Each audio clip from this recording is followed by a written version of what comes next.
I think my path mirrors that of many product makers or entrepreneurs, which is that kind of like you said, yeah, I was experiencing a problem, not with podcasting, but with creating video. And so I decided to build something that kind of answered that problem. This episode of The Matt Report is brought to you by the team at Valet. Valet helps brands unleash their potential with real-time metrics, intelligent recommendations, and that age-old method of having an awesome team to back it all up. See, my friends at Valet are up to something really, really cool. But first, let me ask you this question. Every time you build a website for a client, don't you feel like you're making the web a better place? Well, here's the thing. Valet's got something in the works that will let you back that claim up. It's called Valet Metrics, and you can get your free website snapshot over at valetmetrics.com.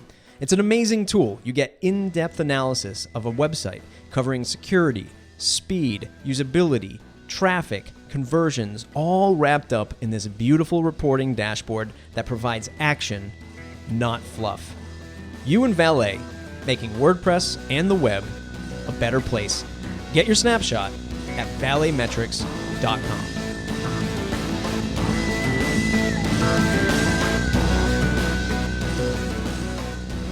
Season 4, Episode 1. We're back with Matt Report Season 4. And it's been an exciting ride in interviewing 10 folks in and around the WordPress space. And of course, we're kicking it off with somebody who is not in the WordPress space. It's Logan Nickelson. He runs a website called musicformakers.com. And this is a royalty-free music download sort of a marketplace, and it's actually powered by Easy Digital Downloads and Restrict Content Pro, and it was just a great find to find somebody who's not knee-deep in the WordPress space like a lot of us, but who's just simply found WordPress as a software platform to build his business and deliver media files and have recurring revenue coming in, and sort of building that sort of membership site, but actually delivering digital goods at the same time. So it's definitely an interesting look into how someone outside of our ecospheres looks at WordPress and uses WordPress and doesn't dive into the nitty gritty. I really hope you do enjoy this episode. He's a great marketer, a great business person. I wish him all the best building this business. And hey, look, all the music that you hear in Season 4 is from that website. It's musicformakers.com, so I hope you enjoy it. Thank our sponsors, Pagely and Valet, for sponsoring Season 4, really stepping it up and helping the Matt Report make it through all the way to the end of the year until 2017, until Season 5 kicks in. So make sure you go find them on Twitter and thank them. It's Pagely and Valet. Let's get into the show. Hey, Logan, welcome to the Matt Report. Thanks, Matt. I'm excited to be here. You are... well, let's see. I've been following you for a little while. I'm also a customer of yours. You run a website called musicformakers.com. And as I was preparing for the show, I was trying to remember how I even came across your product and website, and I just can't remember. But Music for Makers is a great place to get royalty-free music in your inbox every week for free.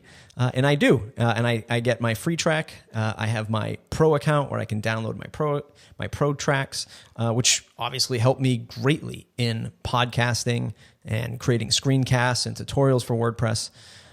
But for folks that don't know who you are, what's your 2-minute elevator pitch on who you are and what you do? Okay, so you kind of you summed it up pretty well.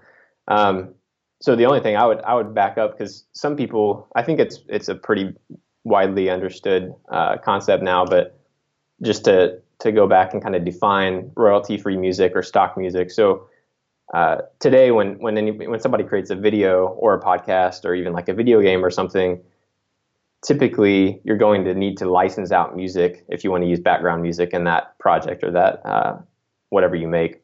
And so there are a lot of places to get this royalty-free, and royalty-free is important because basically what that means is whenever you use the music, you don't have to pay fees each time you use it or each time somebody hears it or whatever. So basically there are a lot of sources where you can get royalty-free music. A lot of them are pretty expensive, or if they're not, there's a lot of what's Creative Commons 3, which is basically means you can use it essentially however you want, but you have to include attribution, which can be kind of cumbersome depending on how you plan on using it.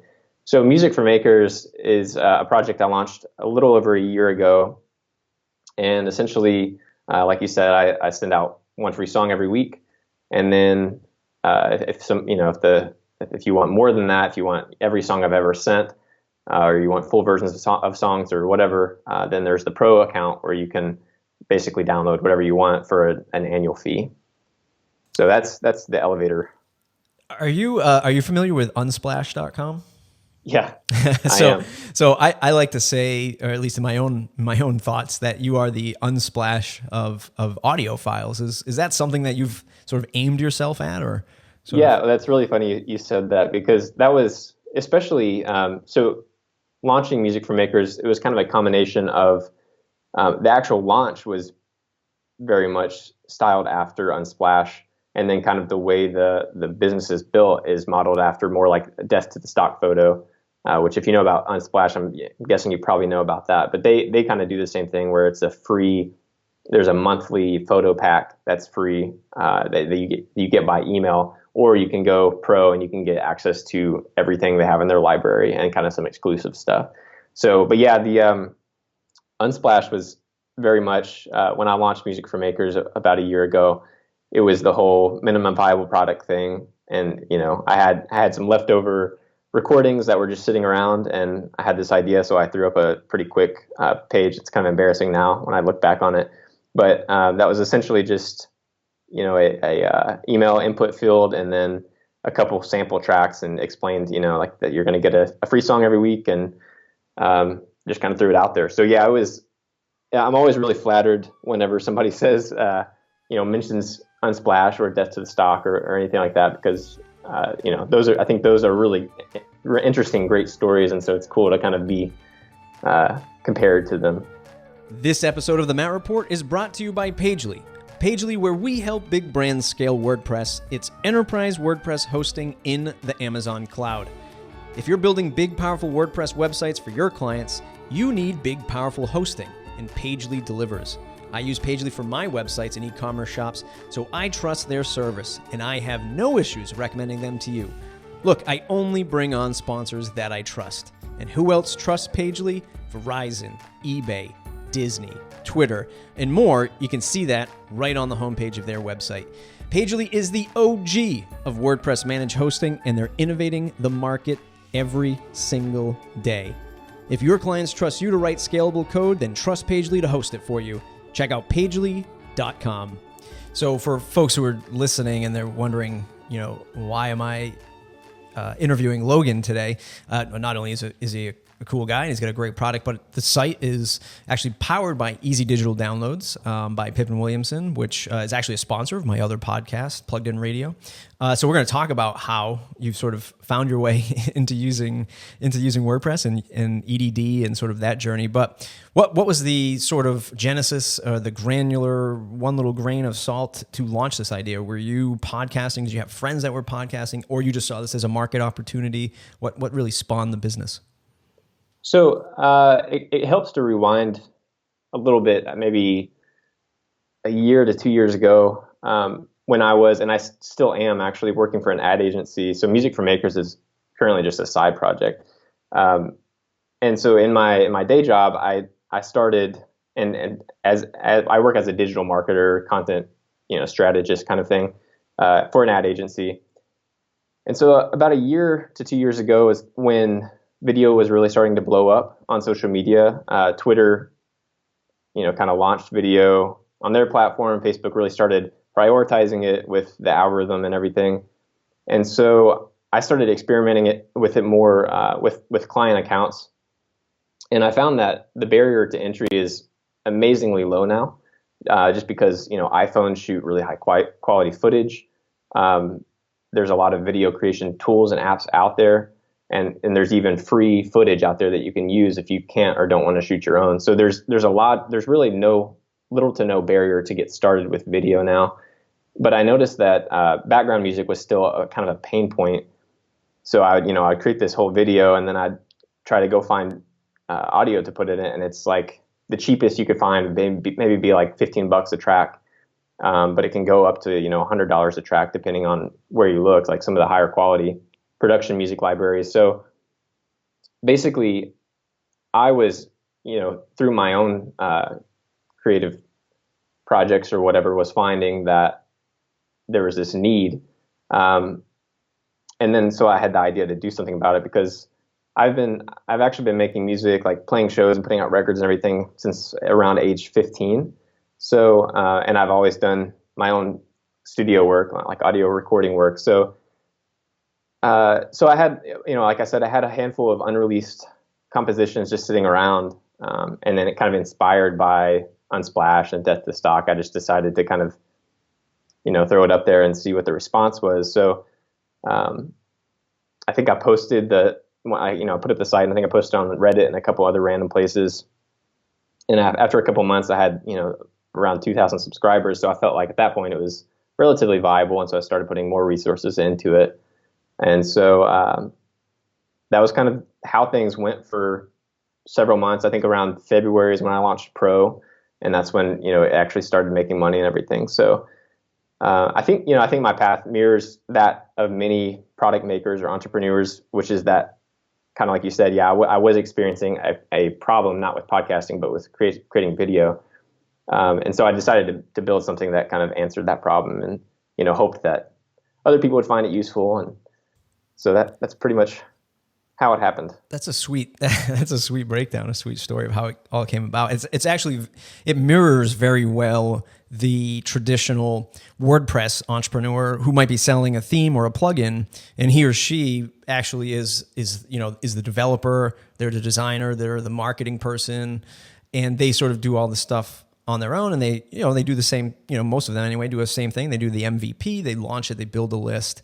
And again, traditionally, a lot of it's free, the freemium model, where they're giving away a free portion of the plugin. And then of course you can upgrade to Pro for, more features and support and all that fun stuff. So very similar sort of paths that you walk, which I guess, like you said, is almost identical across any entrepreneurial journey.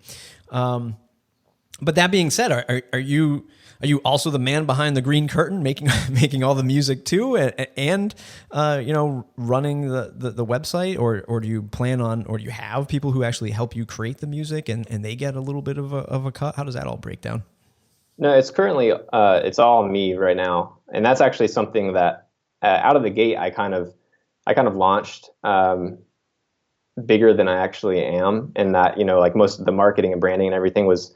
And all the copy was like in third person. And initially, a lot of people would email me or talk to me, and they would always say like, you guys, or, it was always in third person. Like I was this company. And I did that initially, I think, just to make it seem like it was more professional. But I've actually found that kind of pulling back the curtain and showing that it is just me is one way to differentiate myself and what I provide from some of the other options out there, because most of the other stock music options out there, especially the big ones, are really just third parties that are, it's almost like eBay for music. So you're paying them, and then they're taking, they're giving the funds to the music creator, but they're taking a cut, and it ends up being this kind of impersonal transaction. And I think that's kind of a drawback. So anyway, so yeah, all that to say, it is just me. Every week creating the music and then doing the marketing and running the website and everything. So wow, that's absolutely sounds like an immense amount of work. What people ask me all the time, customers of mine that say, how much to build a website, or how long does it take to build a website? How long does it take to make a track, lay a track of music down in your business? Or does it, again, it just totally varies depending on the mood? It varies a lot. I would say now, after doing it for a year, every week for a year, I'm a lot more efficient in getting it done. So I would say now, I would say less than 10 hours a song. Starting, if we were talking about actually genesis of like writing the melody and everything, actually laying down the tracks and then mixing and mastering and all of that. Typically it would be anywhere between 5 and 10 hours, depending on how complicated the song is. And if I start out with kind of a direction I know I want to go. So it's definitely a part-time job in addition to the full-time gig that I've got. So it's not it's definitely a commitment for sure. Yeah, I believe it. In terms of growing the site, I'm assuming things are still going well, and you're selling pro accounts. I mean, I keep getting music, so I know you're still doing it. You haven't given up yet. What does that look like? Again, part-time job. How do you see yourself scaling it? What's the year-end goal and maybe the goal for 2017 that you're setting your sights on? So scaling has always kind of been interesting. And that's actually a question that I've been asked really early on. I think a while back I got hunted. A long time ago actually, I got hunted on product hunt, and I remember somebody asked me that question then, and at the time I was like, that's not really something out of the gate I really thought that much about, because I was just trying to meet this one need. So one really obvious way to scale would be to include other musicians, and that's something I've entertained, and I've had people ask me, how do they submit music and everything. That's not something I really intend or envision happening in the near term, I would say. Mostly because, for one, obviously I have a lot greater control over the quality and everything if I'm doing it myself. But then also it kind of gets complicated from a legal perspective, and just the way that the business is structured and everything, pricing and sharing revenue and all that would be kind of complicated. So I've kind of avoided that. And again, that would be the most obvious way to scale. So instead, at this point, really, it's just about growing the audience, because music for makers is relatively, compared to the other options out there, it's pretty affordable. So really, the business model there is a high volume of customers to help cover expenses, basically. So at this point, scaling it is just really about getting more people, growing that audience.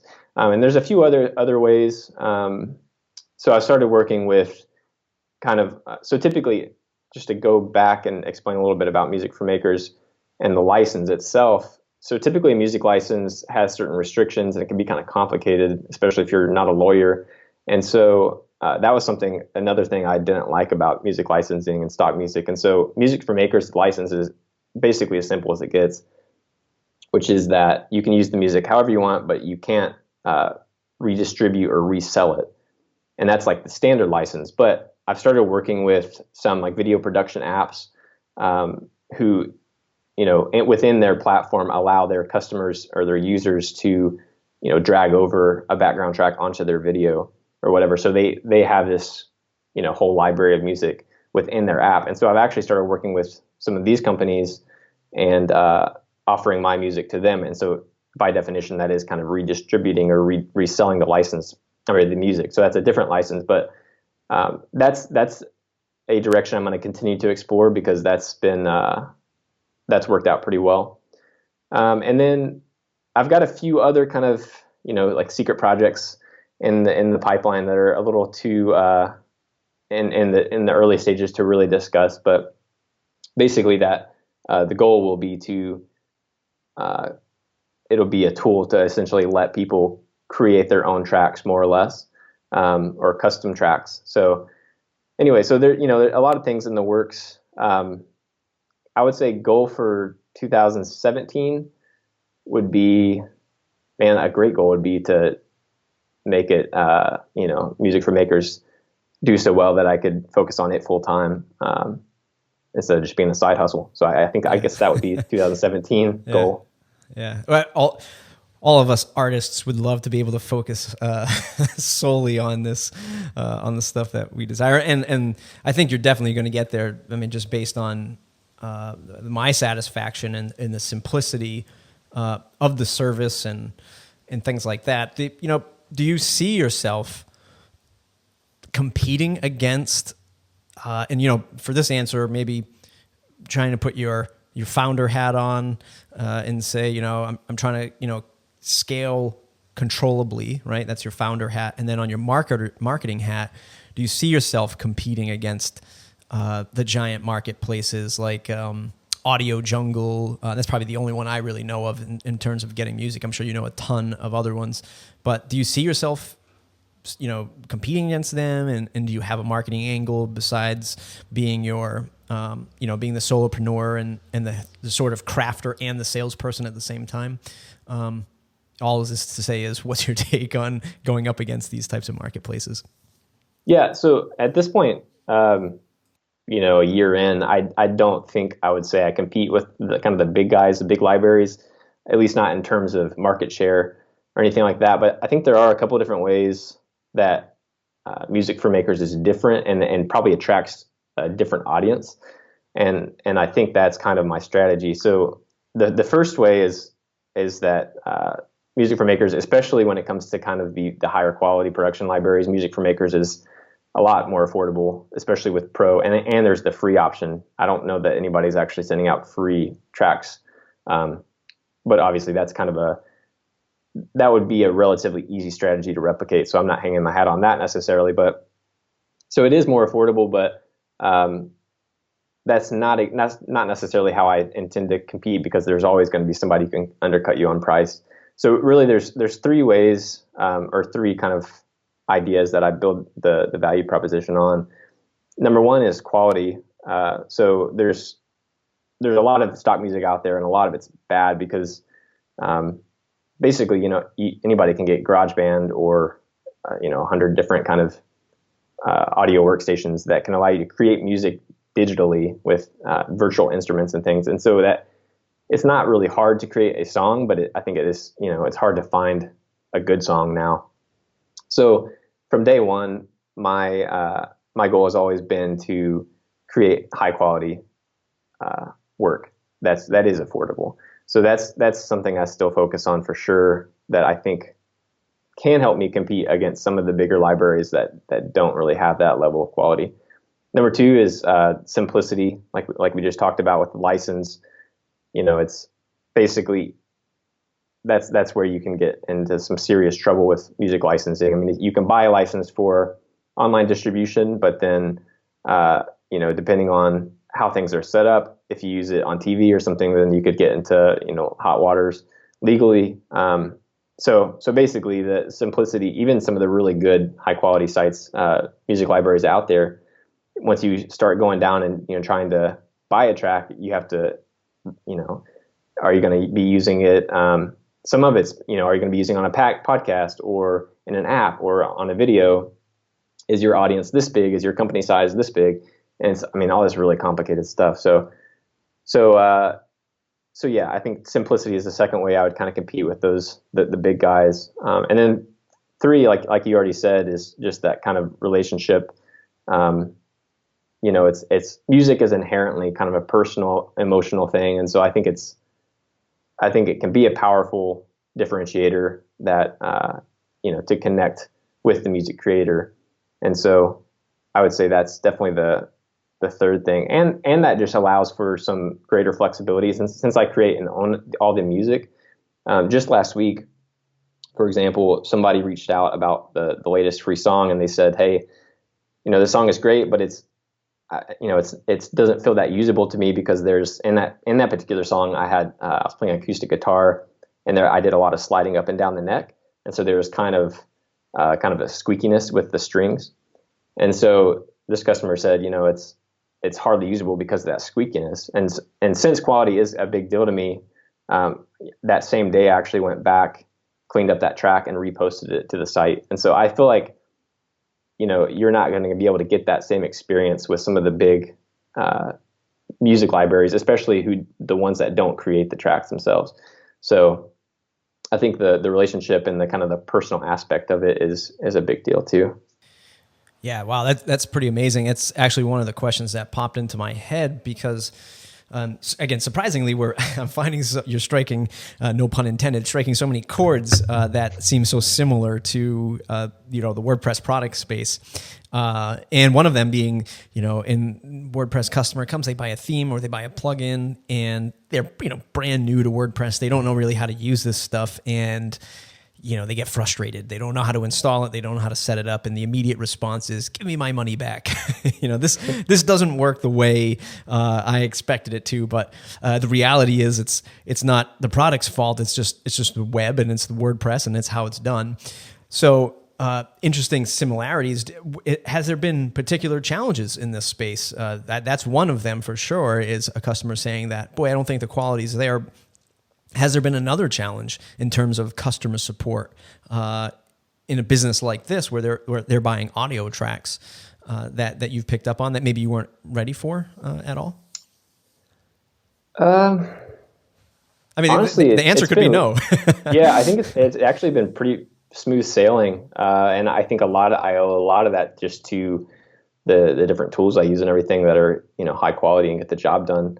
But I mean, on my end, yeah, like it's like what I can't really think of anything off the top of my head. Yeah, no, that's fine. What about price point? To be honest with you, I closed the site just to save some bandwidth here, but the price point is what for the Pro for the year?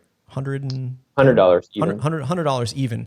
Now, for somebody who, again, pulling similarities against themes, maybe a theme is $59, but it takes 40, 60 hours to put a theme together, and then you sell it for $50. Similar to you, as you're creating all these tracks, and then you might be going back and remastering them and touching them up for quality. Do you see that as a viable price point, $100, or do you see, because of the hands-on care that you put, the price should go up, and maybe that's a winning market for you? So yeah, I think at the current price point, volume of the customer base is going to have to grow significantly. So that's something that's kind of been on my mind for a while. So I would not. Basically, it's very possible that in the future, within 2017 at some point, that price will probably go up. And part of that is just the nature of the product, because that library grows by one song every week. So the value of the Pro subscription grows every week. So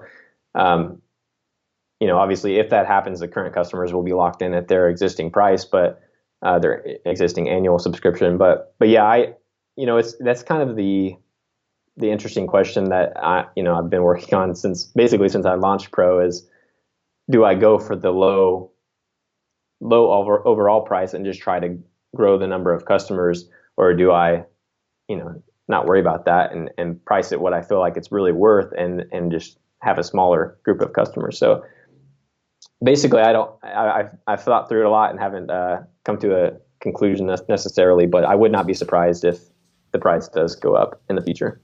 Sure. Well, folks, get it while it's hot, because once the price goes up, no, it's totally. I would say it's totally worth it for any price that you set it at, because anyway, for me anyway, it's been an invaluable resource. One of the things that you mentioned was growing the amount of users. So again, if you stay at this price point, how are you going to get that volume? What is your take on? Again, because I'm an exceptional interviewer and did zero background check on you, I didn't realize that you were also into content marketing and marketing strategist. What's your plans for outreach? I mean, I just see a million different opportunities for you. Just going on podcasts alone is a plethora of time that you could spend talking to folks who create podcasts or teach podcasting. Do you have any other sort of marketing channels that you are, quick wins in your business that you might be going after? Quick wins, I would say some of the ones that have worked out really well for me, honestly, have been different launches. So with Product Hunt, that has directly resulted in new pro subscribers, launching things on that, both with Music for Makers, and then a while back I launched a free tool called ZenMix, which is basically just an audio generator.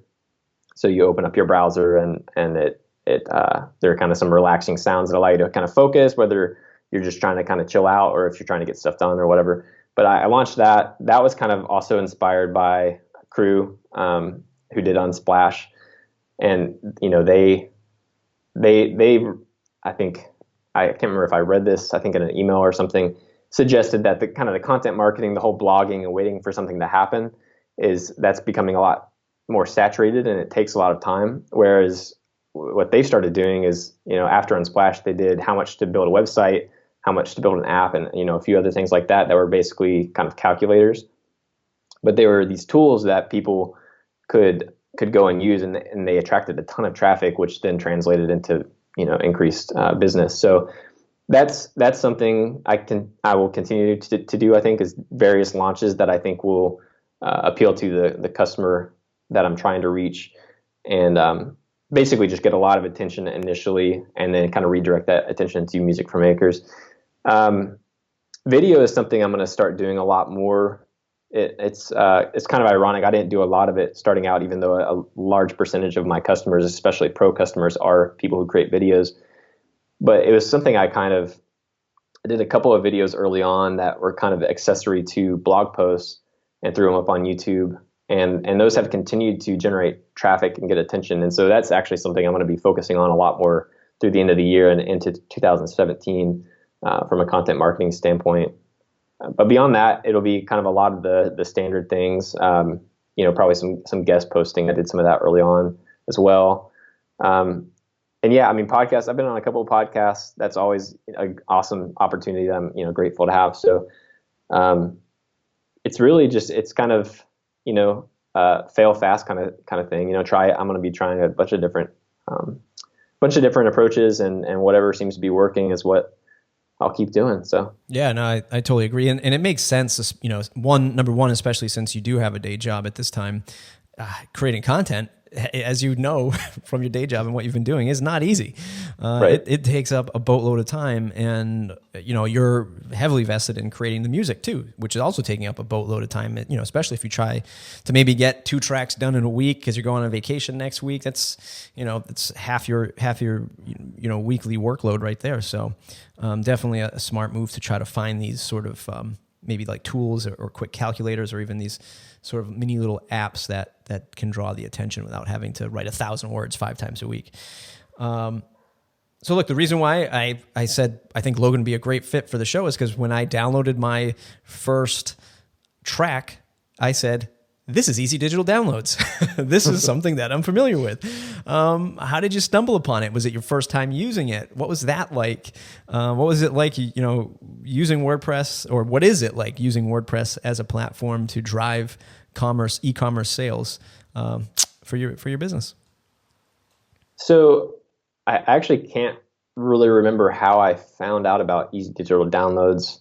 And I've had a few kind of smaller projects with WordPress before, and played around with developing themes and stuff, but I've never really launched something on the scale of Music for Makers with it. And so basically it was kind of a no-brainer, because for me, I mean, using WordPress was a no-brainer because I'm pretty comfortable with like HTML and CSS, but beyond that I can get lost pretty quickly. So WordPress is pretty amazing in that, what I can do with HTML and CSS allows me to tweak things to fit my needs, but most of the infrastructure and functionality is already there.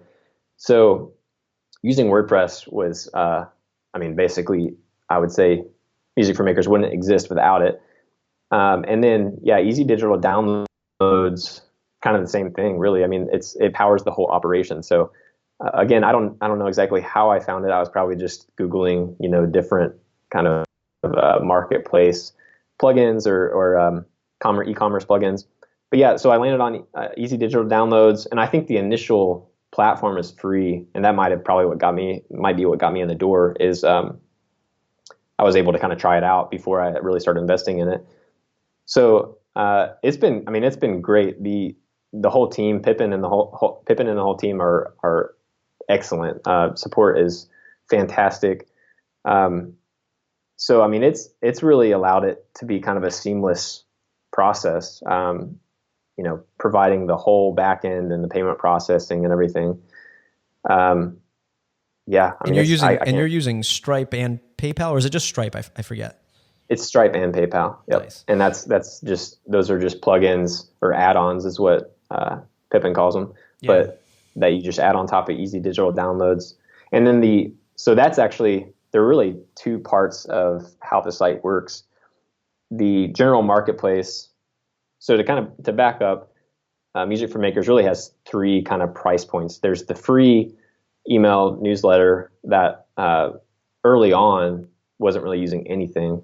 I think I was actually using like SoundCloud, embeds on the site. but I could kind of run that with anything. But then there's the kind of a la carte or one-off purchases. So if you don't want to go pro, you can just buy tracks by themselves, although it's really not the most cost-effective way because, one of my tracks could cost $15 to $25. But anyway, but you can, and some people do that. And so that's really what's powered, Easy Digital Downloads powers that side of it. But then the pro subscription is actually, that functionality is Restrict Content Pro, which is another one of Pippin's plugins. And I think, I think it's actually, it was developed traditionally to be used for like a membership site or like a learning management system. So it allows you to kind of create a walled, a behind closed doors kind of community sort of thing where you have to pay or at least register to get access. So, but since Pippin developed both plugins, they work really well together. So what I'm able to do is have somebody sign up through Restrict Content Pro, and then they automatically get 100% discount on everything in the Easy Digital Download store. But RCP controls like all the recurring payment side of things and subscriptions and all of that. So, yeah, I mean, it's like I said earlier, I think a lot of the reason I haven't had any major hiccups have been just because of the quality of the products I'm using, and that's definitely no exception. So I feel lucky to have kind of stumbled upon it. Boy, I couldn't have created a better ad spot for Easy Digital Downloads and Restrict Content Pro. Yeah, and I'm not an affiliate or anything like that. I mean, I really love them. I mean, like because I mean, inevitably you're going to run into problems here and there, and bugs and whatnot. And I've definitely run into my fair share, but their crew has been more than helpful and quick to respond and everything. So I'm a happy customer for sure. Yeah, so few people. Even folks who've been doing, WordPress consulting or building sites for people for some time, really rely on the support of a commercial plugin or really see the value in it. And you hit the nail on the head. One of the things when I'm helping people pick the right WordPress plugin, when they come to me and they say, hey, I want to do this, and what do you think the best plugin is? Or I saw this plugin over here and it's only $10. Should I go buy it because it's so cheap, or it's on some like discount, AppSumo list or something like that? The answer is always take a look at who's building it. Do they have an ecosystem that's going to really support the business? So again, in your case, yeah, you use Easy Digital Downloads, but you also use Restrict Content Pro, which plays nice because they're built by the same team. And not only does the code play nice together, but they're going to support you on both fronts, right? So if you have some kind of conflict or something's not working, they can easily solve that for you, and that's worth the price of admission right there. And then, oh, by the way, there's a third tier of Pippin's ecosystem, which is affiliate WP. So if you wanted to get into having people do affiliate sales for your or referral sales for your service, boom, you could link up affiliate WP, and with a click of a few option pages, you'll be able to set up people's referral links, and they can make a little bit of money, and you can grow the business. So ecosystem in terms of that's something I've considered too, actually. So it's funny that you mentioned that. Yeah, I mean, it's for me anyway. I would imagine it'd be a no-brainer. Refer a friend, get $10. I think that's like what DigitalOcean does or something like that, as some crazy thing. You'll be happy to know, which you might have already seen land in your inbox, although you are probably just waking up since it's early on the left coast. They updated their free. This is Easy Digital Downloads. The email just went out. They updated their free downloads add-on, right? So now there is probably one thing that sort of drives you a little bonkers right now is you have to go through this whole purchasing process for somebody to download a free product. They're improving that now, and they're doing it so that the person doesn't have to run through the whole routine of going through the checkout process every time I have to check into that, because that was something that rubbed me a little wrong, initially, and I found a workaround. But that's good to know. Yeah, I just received the email. So and you can do all kinds of other things like bundle. You can do a free product and then upsell to another product, or do a multi-price product. So this actually might really fit the bill for for what you have going on. Yeah, I will be looking at that.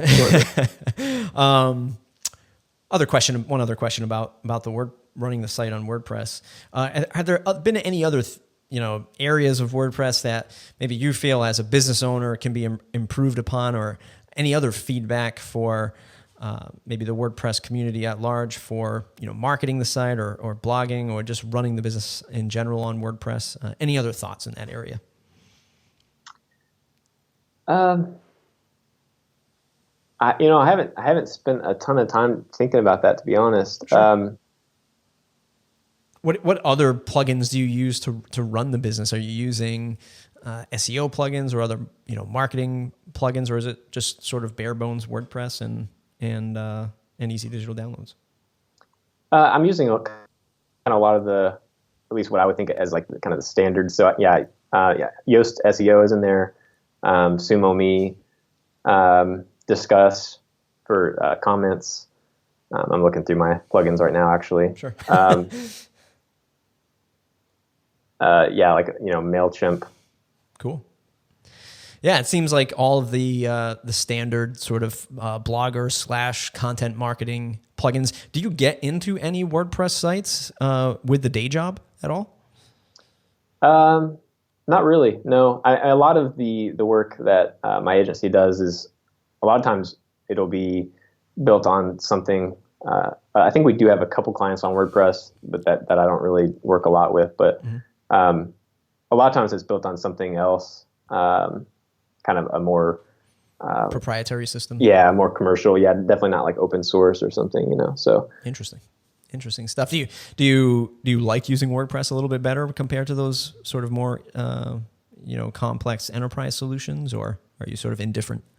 Well, to be honest, what I do in my day job I rarely come into contact with any kind of like CMS or anything. So I do a lot of basically creating the content, copywriting and everything. But then typically, then it's handed over to the developer or somebody who they put it into the site and all that. So Music for Makers is actually scratches an itch to a degree, because I've always liked having, at least toying around with development a little bit and design and everything. So, in my day job, I'm doing kind of content and strategy all day, I love that kind of stuff too. But yeah, Music for Makers allows me to kind of play around with that sort of thing. That's great. It's like a creative outlet for creativity at the same time. It's like this weird sort of complexity there. That's awesome. Logan, this has been an amazing episode. I'm glad that I had the chance to talk to you. Glad that we booked the time to do it. Musicformakers.com. I use it for the audio stuff that I do with podcasting, the audio stuff I do with my screencasts and tutorials. It's great stuff, and I wish you all of success in the world. The next time we chat, hopefully you'll be on a yacht somewhere out in the San Francisco Bay, I guess, living it up with all the other venture capitalists. But where can folks find you to say thanks for doing the show? Well, musicformakers.com is the easiest place. I'm also, on Twitter at musicformakers. That's probably the two easiest ways. Awesome. Everybody else, you can subscribe to the newsletter, mattreport.com/subscribe. This is the first episode of season number 4. And this is Netflix style, baby. So hopefully you're consuming all of these episodes, binging on them, because what else do you have to do other than learning what it's like to run a business on WordPress? Check it out, mattreport.com. Hey everyone, did you enjoy this episode? Head on over to iTunes, leave us a 5-star review. It really helps. I say it all the time, but it definitely does. Always reach out to our guests and say thanks. We always link them up at the end of the show to share their Twitter account or wherever they can be found online. So make sure you go ahead and do that. They spend a lot of time with us. And thank our sponsors, Pagely and Valet, for keeping the Matt Report going until the end of the year. If you're interested in sponsoring the Matt Report, you can get a hold of me. It's mattreportblog@gmail.com or just mattreport.com/contact. Reach out. We are looking for sponsorships going into 2017. Again, if you want to sponsor one of the premier WordPress podcasts out there, go ahead and reach out, mattreport.com/contact.